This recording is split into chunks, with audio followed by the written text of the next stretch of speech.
Suivez votre foi. Shalom bien-aimés dans le Seigneur. Notre méditation du jour s'intitule « Suivez votre foi ». Nous tirons notre texte dans Marc chapitre 10, le verset 48 qui nous dit ceci. Plusieurs le reprenaient pour le faire taire, mais il criait beaucoup plus fort « Fils de David, aie pitié de moi ». Alléluia. Suivez votre foi, elle seule sait de quoi vous êtes capable et jusqu'où vous pouvez arriver dans ce monde. Ne vous suivez pas vous-même, car vous maîtrisez si bien votre passé et surtout vos péchés que vous aurez tendance à vous tirer vers le bas et vers les choses médiocres. Suivez donc votre foi. En effet, votre foi vient de Dieu. Elle vient de sa parole. Votre foi est pure. Et votre foi est attachée à la vraie version de vous que Dieu a créée. Refusez de suivre la vie que la société vous impose. Refusez de suivre la pauvreté que vous avez rencontrée en naissant. Refusez de suivre le chemin que les regards des hommes vous dictent. Suivez votre foi et vous allez vivre le restant de vos jours comme un modèle et satisfait de Dieu.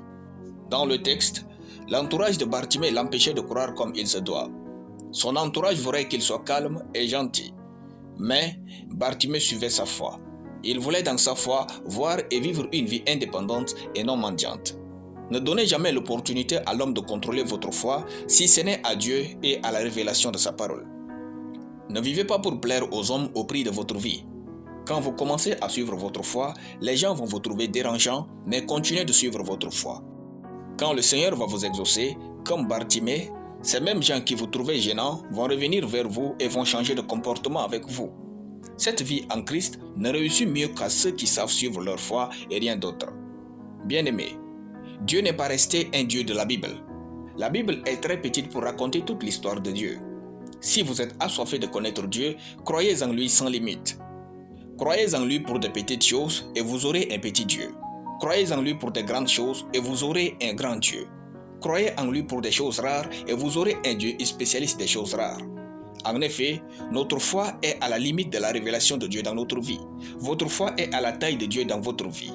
C'est elle, le chemin par lequel Dieu se révèle à vous. Suivez votre foi et ne vous souciez plus du déroulement des choses, car Dieu s'en occupe. Suivez votre foi et vivez en paix. Même si les choses ne sont pas comme vous voulez, si vous suivez votre foi et continuez de la suivre, les choses vont changer et vous aurez ce que vous avez toujours voulu. Alléluia. Nous allons prier. Père miséricordieux, je te rends grâce. Je bénis ton nom pour ta parole. Je déclare que ma foi me change et change complètement ma vie au nom de Jésus. Amen. Soyez bénis, c'était le pain du ciel.